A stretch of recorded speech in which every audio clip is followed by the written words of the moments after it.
তুমি মনে করো না আল্লাহ তোমাকে হাসরের মাঠে এমনি ছেড়ে দিবে। আল্লাহ তাআলা, তুমি যে আল্লাহ তাআলার রিজিক খেয়েছো, একটা ভাতও যদি খেয়ে থাকো সেটার হিসাবও আল্লাহ তাআলার কাছে তোমাকে দিতে হবে। মনে রেখো এই যে কত আরামে আরামে ঘরের ভিতরে বসে মজার খাও, ডাব খাও, আপেল খাও, কমলা খাও, আঙ্গুর খাও, বেদেনা খাও, কথা বলে না কেন? মেঘনা নদীর মাছ খাও, হাওরের মাছ খাও। মনে করো না এই মাছ তোমার বাপ তোমার দাদা নদীর ভিতরে ছেড়ে দিয়েছে, তোমার সরকার প্রধান ছেড়ে দিয়েছে। না না না, এই মাছগুলো আল্লাহ তাআলা তার কুদরতে আমাদের জন্য নদীর ভিতরে আল্লাহ তাআলা ব্যবস্থা করেছেন, আমাদের রিজিক হিসাবে ব্যবস্থা করেছেন। ঠিক কিনা বলেন? আল্লাহ তাআলার কাছে তার রিজিকের হিসাব না দিয়া এক কদম সামনে বাড়ানো যাবে না হাসরের মাঠে।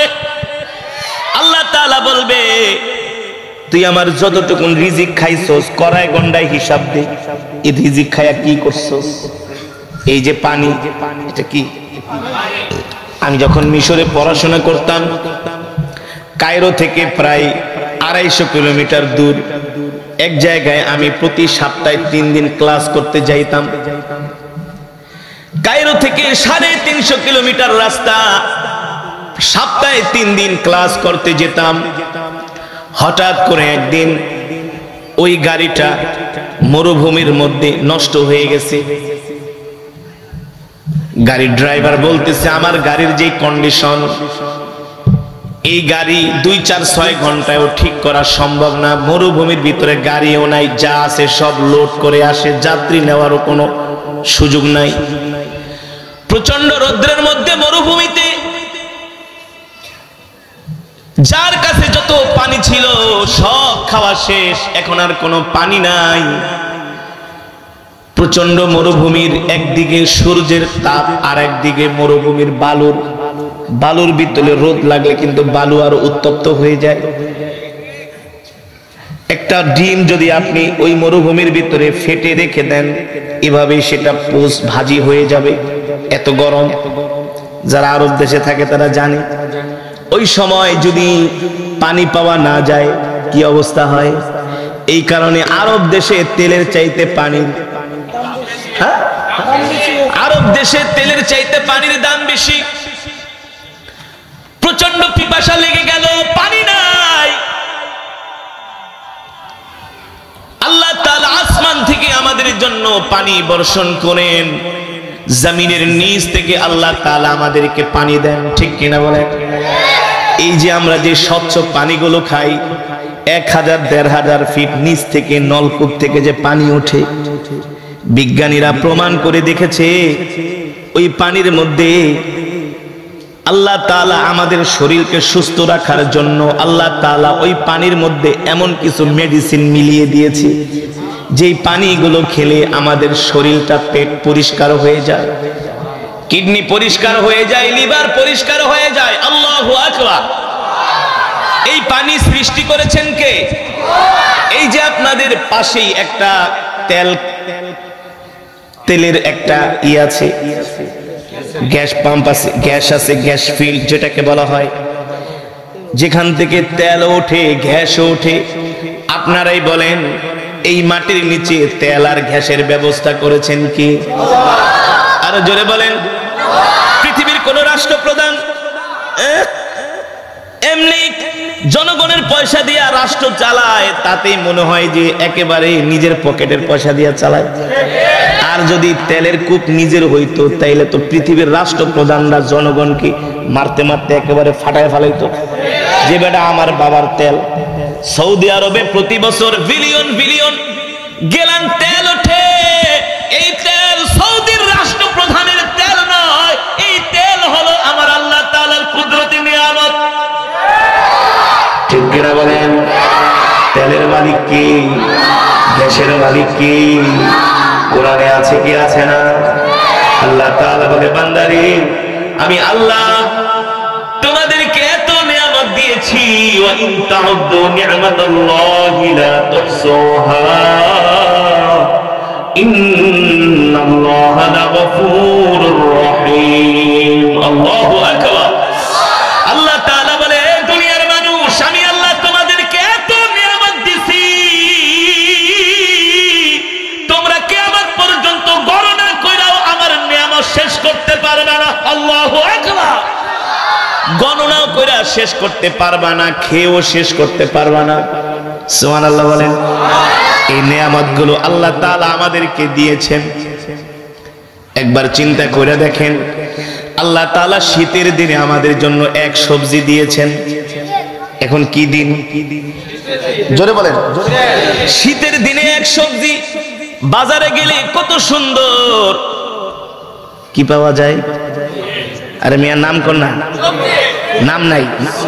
আহ, কত সুন্দর ফুলকপি, বাঁধাকপি, টমেটো, সিম, শালগম, ধইনাপাতা, কত সুন্দর কাঁচামরিচ। আল্লাহু আকবার। নতুন আলু, বাজারে যাইতেছো নতুন আলু নিয়ে এসো, টমেটো নিয়ে আসবা, সিম নিয়ে আসবা, ফুলকপি দিয়া আর হাওরের শোল মাছ দিয়া ধইনাপাতা দিয়া রাইন্দা খাও। আল্লাহ কে খা কথা কন। এই নিয়ামত গুলো দিয়েছেন কি? এই যে আপনারা নাসিরনগরের হাওর থেকে মাছ ধরে খান, খান না? বিক্রি করে সরাইল বাজারে। যে জেলেগুলো মাছ ধরে, এই মাছ কি ওর দাদায় ছাইরা দিয়া গেছে নাকি? না ওর 14 গোষ্ঠী, ওর কোন নেতা, ওর কোন খাতা, ওর প্রধানমন্ত্রী কে ছেড়েছেন? কে দিয়েছেন? মুসলমান। আল্লাহু আকবার। কোরআনে আছে কি আছে না? নাই? কোরআনে নাই? মাছের কথা নাই? ওয়া হুয়াল্লাযী সাখখারাল বাহরা লিতাকুলু মিনহা লাহমান তারিয়া। তারিয়া। এই যুবকরা, মুসলমানরা, হাফ প্যান্ট পরে ঘোরো, আল্লাহর নিয়ামত খায়া না? আল্লাহর নিয়ামত খায় হাফ প্যান্ট পরে ঘোরো। চুলের মেসির কাটিং দেয়, নেইমারের কাটিং দেয়, রোনাল্ডোর কাটিং দেয় না? বডি বিল্ড আপ করে, বাম হাত দিয়ে সিগারেট খায়, বাপরে বাপ, টিকটক করে। কি করে? রাস্তায় শুয়ে শুয়ে ছবি তোলে, এমন করে টিকটক করে।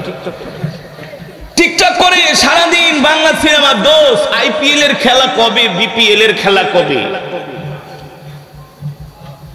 কয় মেসি আমার প্রিয় খেলোয়াড়। মেসি কি তোর দাদা লাগে না তোর নানা লাগে? এই মূর্খ কাঙ্গালি কোথাকার। মেসির লিগে জীবন দিয়া দেয়, ঠিক কিনা বলেন? মেসির লিগে কি করে? জীবন দিয়া দেয়। আবার কিছু যুবক আছে চুলের ভিতরে হারপিক কালার করে। হারপিক বুঝেন তো? কই থাকে? কথা বলে না। কই থাকে? বাথরুমে ওই হারপিক দিয়া চুলের কালার করে। দেখলে মনে হয় যে এটা মনে হয় আফ্রিকার জঙ্গলের থেকে কোনো ভাল্লুক আইছে, অথবা কোনো হনুমান আসছে। মানুষের মতো দেখা যায় না। স্টাইল করে, হাফ প্যান্ট পরা, ভাব নেয়, ছোট গেঞ্জি পরে, ওর গাবতলি সদরঘাট সব দেখা যায়। কথা কন। দেখবেন রাস্তার ধারে বয়া বয়া রাত 2টা-3টা পর্যন্ত ফেসবুক চালায়। আচ্ছা কি আছে না? আপনাদের এলাকা নাই? নাই? আরে না, কোট্টাপাড়া খুব ভালো। আছে কি আছে না? খুব ভাব দেখায়। আর দোষ, এই জীবন তো একটাই। শয়তান কোথাকার, জীবন বলে একটাই। আমি ছোটবেলায় আমার এক ফ্রেন্ডের সাথে পড়াশোনা করতাম। ওই বর্তমানে এখন নিউজিল্যান্ডে আছে। আমার ফ্রেন্ডটা খুব মেধাবী ছিলেন, নিউজিল্যান্ডে থাকে। তোর সাথে আমার খুব, মানে কি বলবো, একেবারে খুবই গুড রিলেশন। হ্যাঁ, ঘনিষ্ঠ তো ঘনিষ্ঠ, খুবই ঘনিষ্ঠ। তো একদিন আমারে ফোন দিছে নিউজিল্যান্ড থেকে। দোস্ত শোনো, তোমরা তো হুজুর মানুষ, বুঝো না, টাকা পয়সা কামাই একটু এনজয় করো। এনজয় মানে বুঝো না, একটু দেশের বাইরে যাইবা, সিঙ্গাপুর, মালয়েশিয়া যাইবা, একটু ঘুরবা ফিরবা। আমাকে কেন? আরে মিয়া, জীবন তো একটাই, এনজয় না করলে জীবনের কোনো স্বাদ পাইবা? আমি গেট আবার কি কস? জীবন একটাই, মানে জীবন কি একটা? কথা বলে না, জীবন কি একটা? এই কথা যে বিশ্বাস করবো তো ইমানই থাকবে। এই দুনিয়ার জীবন তো আমাদের কাছে কোনো জীবনই না, এটা তো আমাদের জাস্ট একটা চা খাওয়ার একটু সময়, একটু ওয়েটিং, এক জায়গায় এসে একটু ওয়েট করছি, এক জায়গায় এসে একটু হালকা টাইম পাস করছি, কি বলেন? আমাদের আসল জীবন হলো আখিরাত, পরকাল। আমাদের আসল বাড়ি তো দুনিয়ায় নয়, কোট্টাপাড়ায় নয়, আমাদের আসল বাড়ি জান্নাত। কথা বলে না কেন? কোথায় আমাদের আসল বাড়ি? কোথায়? আরো জোরে বলুন কোথায়? আল্লাহ রাব্বুল আলামিন বলে, এ দুনিয়ার মানুষ, তোদেরকে আমি এত নিয়ামত দিলাম, শীতের দিনে এক সবজি, আবার গরমের দিনে আর এক সবজি। সুবহানাল্লাহ। শীতের দিনে আল্লাহ তাআলা আমাদেরকে এক ফল দিয়েছেন, আপেল, কমলা, আনার, বেদানা। আল্লাহ তাআলা শীতের দিনে আবার আমাদের জন্য কত দেশীয় ফল, জাম্বুরা, আমরা, চালতা, ঝিঙ্গা, দুন্দল, কহি। কথা কর। শীতের দিনের সবজির সাথে গরমের দিনের সবজির কোনো মিল নাই। গরমের দিনে কচুরলতি পাওয়া যায়, অরিজিনাল মেঘনার ইলিশ মাছ দিয়া যদি কচুরলতি রান্না করা হয়, কচু রান্না করা হয়, কতই মজা। সুবহানাল্লাহ। মনে হয় একেবারে জিহ্বায় পানি আয় পড়ছে। আল্লাহ তাআলা বলে, বান্দারে, তোমাদেরকে আমি শীতের দিনে দিলাম এক খাবার, গরমের দিনে দিলাম আর এক খাবার। এক খাবার খেতে খেতে তোমাদের জিহ্বায় ভালো লাগে না, তোমরা চেঞ্জ করে করে খাও, করে করে খাও। এই যে এতগুলো নিয়ামত আমি আল্লাহ তোমাদেরকে দান করেছি, এটা তো হলো দুনিয়ার নিয়ামত। এই নিয়ামত খায়া যদি তোমরা আমার হুকুম আদায় না করো, আমার ইবাদত না করো, আমার গোলামি না করো, রে বান্দা, মনে রাখো, মনে রাখো, আমি আল্লাহ তোমাদের জন্য আর একটা জীবন রেখে দিয়েছি।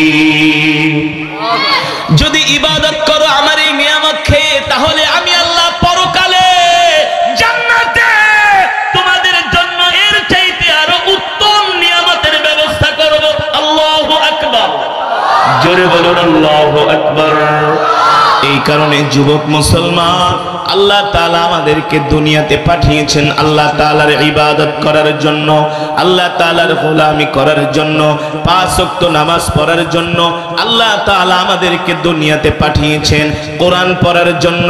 আল্লাহ তাআলা আমাদেরকে দুনিয়াতে পাঠিয়েছেন রাসূলের সুন্নাত মেনে জীবনটাকে পরিচালনা করার জন্য। আল্লাহ তাআলা আমাদেরকে দুনিয়াতে পাঠিয়েছেন, কিন্তু দুঃখের বিষয় হলো আমরা আল্লাহ তাআলার নিয়ামত ভোগ করি, আমরা আল্লাহ তাআলার দেওয়া পানি পান করি। আল্লাহ তাআলা যদি আমাদের পানি বন্ধ করে দেয়, অক্সিজেন বন্ধ করে দেয়, পৃথিবীর কোন রাজা বাদশার সাধ্য নাই আমাদেরকে এক গ্লাস পানি দেওয়া, একটু অক্সিজেন দেওয়ার। আছে? এই যে 2 দিন আগে বাংলাদেশের একজন নামকরা শিল্পপতি মারা গেছে, সিটি গ্রুপের মালিক ফজলুর রহমান। তীর আটা, তীর সয়াবিন তেল, তীর ময়দা, আছে না? বাংলাদেশের প্রায় 40টা কোম্পানি, গ্রুপ অফ কোম্পানির মালিক ফজলুর রহমান সাহেব 40 টাকা দিয়া চায়ের দোকান শুরু করেছিলেন। কয় টাকা? 40 টাকা থেকে আজকে 40,000 কোটি টাকার মালিক হয়েছি। সে যে দুনিয়াতে আসছে 40 টাকা নিয়ে, নাকি না 40,000 টাকা নিয়ে দুনিয়াতে আসছে কিভাবে? কথা হয় না? আপনারা কি টাকার ভান্ডিল নিয়ে মায়ের পেট থেকে আসছেন? কি নিয়ে আসছেন? কিছুই নাই। আসার পরে আবার নাভিটাও কেটে দেওয়া হয়েছে, কিচ্ছু না, আসছি খালি হাতে, যাবো খালি হাতে। আল্লাহ তাআলা বলে, এই যে তুমি দুনিয়াতে আসলা, 1000 কোটি টাকার মালিক বানাইলাম, সম্পদ দিলাম, ক্ষমতা দিলাম, স্ত্রী দিলাম, সন্তান দিলাম, প্রাডো গাড়ির মালিক বানাইলাম। অনেকে কয়, হুজুর আমার তো প্রাডো গাড়ি নাই, তো বাইক আছে, বাইক না থাকলে তো সাইকেলও আছে। এটা কি তুই তোর মার পেটের থেকে নিয়ে আসছস নাকি?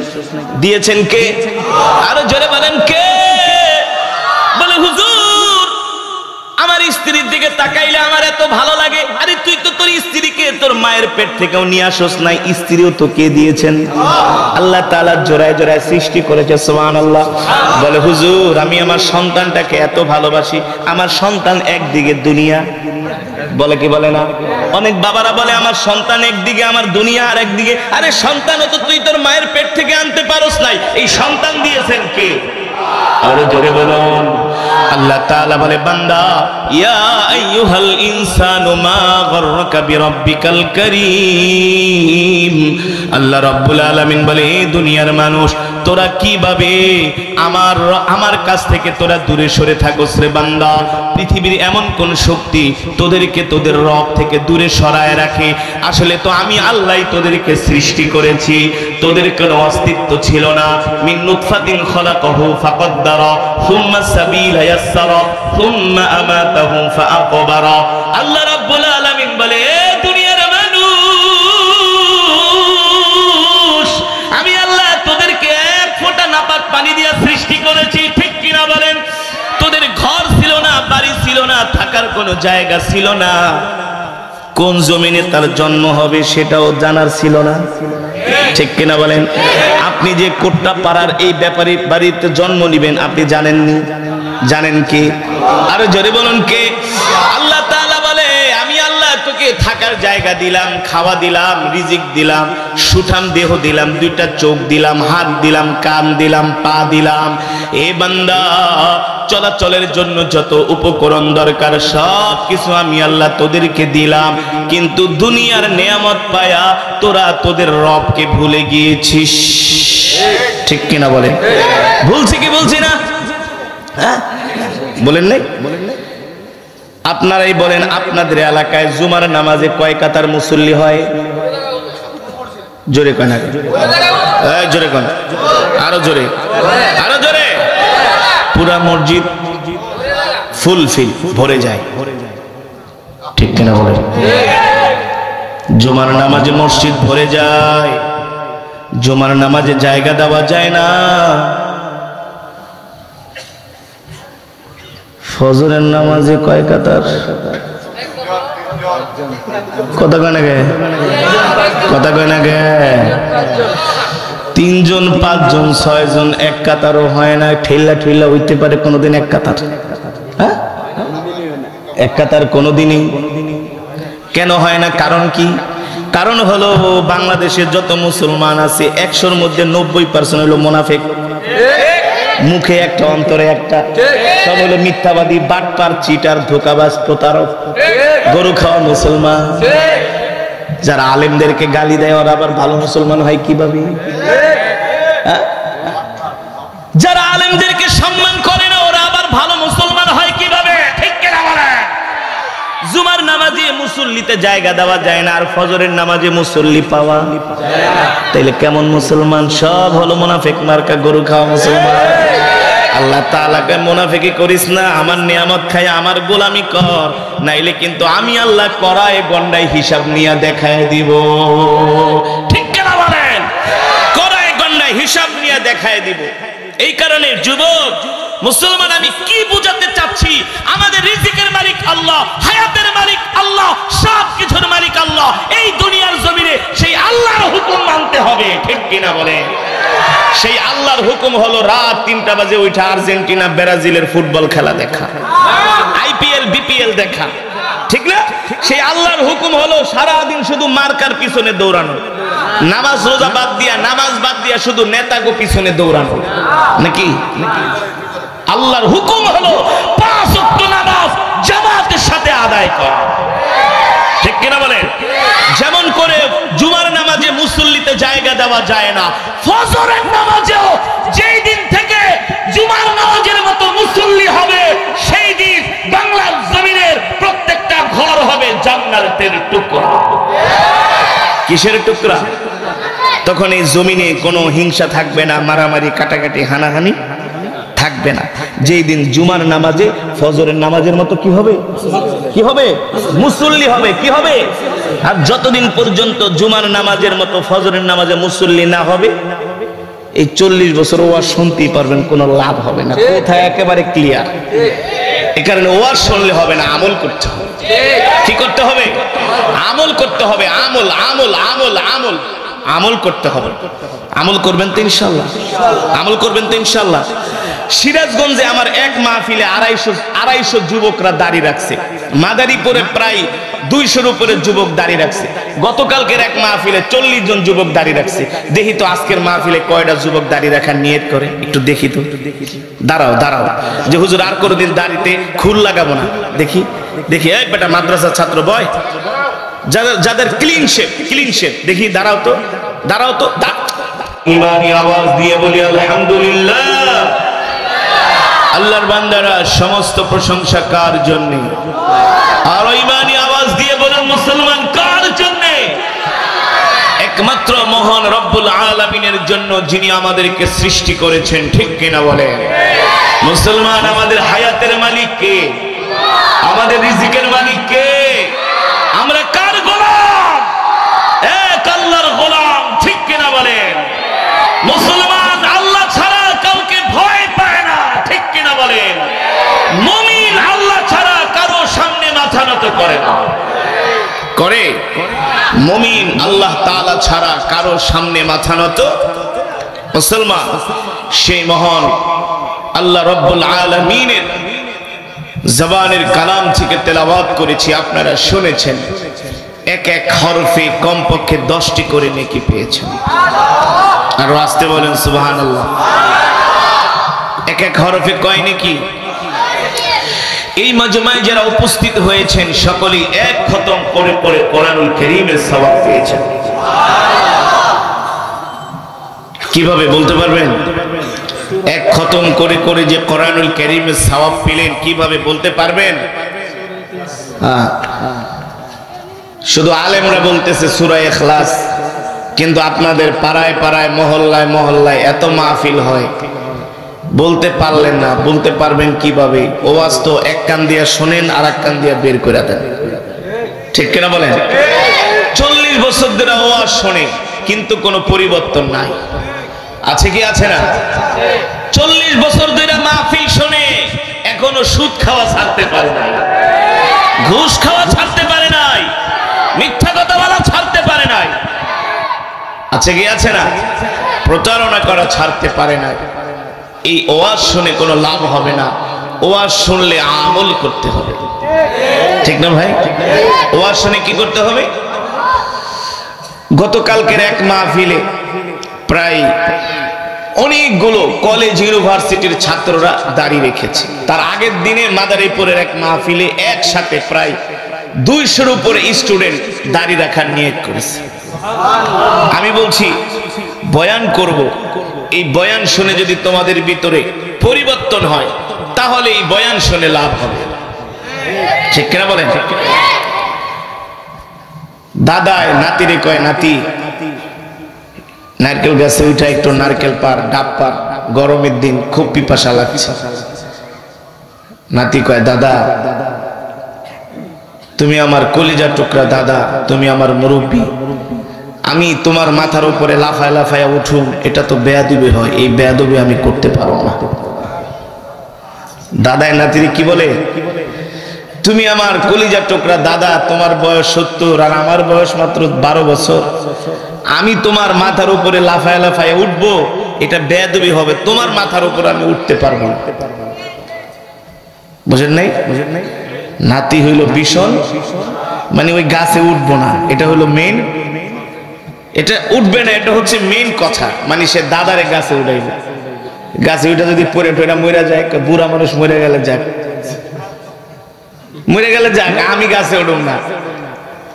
দাদাই নাতিরে তুই ওঠ, কয় না না তোমাকে আমি ভালোবাসি, তোমার মাথার উপর উঠুম, এই বেয়াদবি আমি করতে পারবো না।